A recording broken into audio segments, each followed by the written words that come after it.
वापस लौट चुकी है हमारी एगाथा यानी कि डिटेक्टिव एग्नेस, क्योंकि एपिसोड फर्स्ट की शुरुआत हमें कुछ इसी तरह दिखाई जाती है कि एगाथा अब एक डिटेक्टिव बन चुकी है और उसे वेस्ट व्यू के जंगलों में एक डेड बॉडी मिली है, जिसे वो जैसे ही चेक करने के लिए पहुंचती है तो उसे देख वो थोड़ी अचंभित रहती है, क्योंकि वो डेड बॉडी उसे किसी की याद दिलाती है। साथ ही उसके पास ही में उसे खुद का ही ब्रोच मिलता है, जिसे देखकर वो काफी कंफ्यूज है और उसे याद भी नहीं कि वो ब्रोच उसी का है। पर हमें ये जरूर समझ आता है कि वो डेड बॉडी और किसी की नहीं बल्कि वांडा मैक्सिमॉफ की है। जी हाँ, हमने doctor strange in the multiverse of madness में देखा कि किस तरह वांडा ने डार्क होल्ड को इस्तेमाल किया था, जिस कारण वो थोड़ी पागल हो चुकी थी। साथ ही उसकी फिंगर्स जेट ब्लैक हो गई थी। साथ ही उसने रेफ्यूजी लिया हुआ था माउंट विंडिगॉर पर, जहां उसे डॉक्टर स्ट्रेंज ने, वोंग और साथ ही अमेरिका केविज ने मिलकर डिफीट किया था और उसे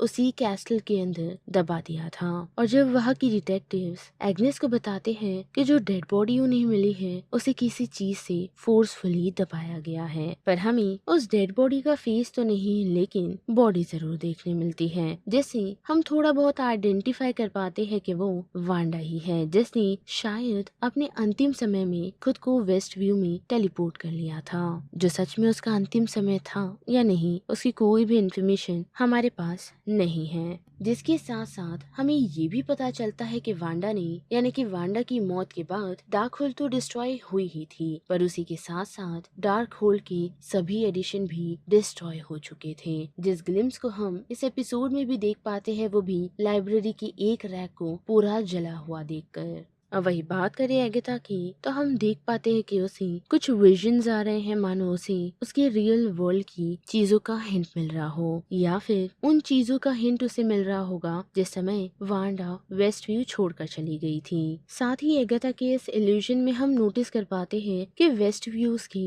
रहवासी उसके लिए फिक्शनल कैरेक्टर प्ले भी कर रहे हैं, जैसे कि हर्ब जो एगाथा का कलीग है, साथ ही डॉटी जो लाइब्रेरियन है और उसके हस्बैंड जोन्स वो चीफ ऑफ पुलिस है। लेकिन उसी के साथ हमें पॉन शॉप का ऑनर नॉर्म्स भी दिखाया जाता है और इस इल्यूजन के अंदर हम एगाथा के घर में एक छोटे बच्चे का कमरा देख पाते हैं, जिससे हमें डेफिनेटली उसके बेटे का ही हिंट मिल रहा है, पर चीजें वही सीमित नहीं रहती। जिसके बाद हमें दो नए कैरेक्टर से इंट्रोड्यूस करवाया जाता है, जो कि रियो और एक लड़का है, जिसे फिलहाल के लिए हम तीन कहेंगे। और वही बात करें रियो की तो वो एगाथा की पुरानी दोस्त कम उसकी दुश्मन ज्यादा है, क्योंकि वो उसे मारना तो चाहती है लेकिन उसके ऐसी फॉर्म में नहीं, जो एगाथा को चीजें याद दिलाने की कोशिश कर रही है, पर अनफॉर्चुनेटली एगाथा के पास उसके कोई भी जवाब नहीं। और उसी समय वो टीम एगाथा के घर में चोरी करने के लिए आता है, पर एगाथा उसे पकड़ने में कामयाब होती है और उसे इंटेरोगेट करना शुरू करती है। जिस इंटेरोगेशन में टीम उसे बताता है कि उसे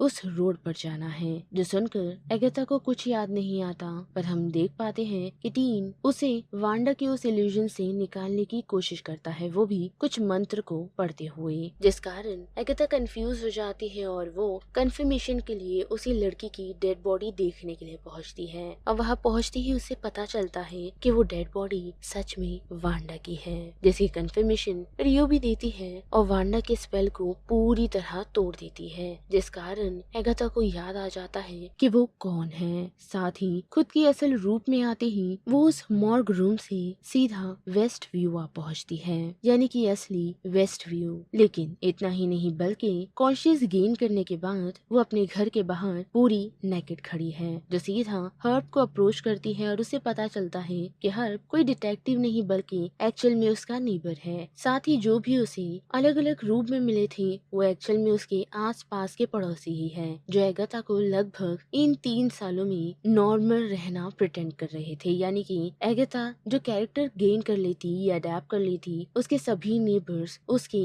इस प्ले में उसका साथ देते थे। और ऐसे ही वो कुछ दिनों से डिटेक्टिव बनी हुई थी, जिस वजह से सभी लोग उसका साथ दे रहे थे और इस कारण ही वो वांडा के स्पेल को तोड़ पाई है। लेकिन अब जबकि वो अपने सेंसेस में वापस आ चुकी है तो उसे रियलाइज होता है कि उसके पास पावर्स नहीं। साथ ही उसका बेसमेंट जो पहले पूरी तरह विचक्राफ्टेड था और उससे ही रिलेटेड सारी चीजें वहाँ अवेलेबल थी वो अब नहीं है, जो फिलहाल के लिए एक रेगुलर बेसमेंट बन चुका है। अब वही बात करें, उसकी एक चीज जो चेंज नहीं हुई वो उसका पेट रैबिट, जो अभी भी उसके साथ है। लेकिन उसी के साथ साथ उसे ये भी रियलाइज होता है कि जिस टीन को उसने अपने इल्यूजन में देखा था वो इल्यूजन नहीं बल्कि सच है, यानी कि वो बंदा सच में एग्जिस्ट करता है, जिसे एगाथा ने बनकर अपने क्लोजेट रूम में रखा हुआ है। और जब तक वो कुछ फिगर आउट करे उससे पहले ही रियो पहुंच उस पर अटैक कर देती है। पर अनफॉर्चुनेटली जैसे कि एगाथा के पास पावर नहीं, जिस वजह से वो उसे रोकने में कामयाब होती है, ये कहते हुए कि उसके पास फिलहाल अभी पावर नहीं, जैसे ही उसकी पावर आएगी तो वो 1-on-1 उसका सामना कर सकती है, जिसमें रियो को और मजा आएगा। पर वो एगाथा को इतने आसानी से छोड़ने वाली नहीं, जिस वजह से वो उसे ये बताकर जाती है कि वो उसके बारे में उन्हें बता कर जाएगी, यानी कि सेलिम सिस्टर्स को, जिनसे बचने के लिए उसके पास सिर्फ सूरज ढलने तक का ही समय है। और इतना कहकर रियो वहां से निकल जाती है, लेकिन फिर एगाथा की नजर टीन पे पड़ती है और यहीं पर ये एपिसोड खत्म हो जाता है।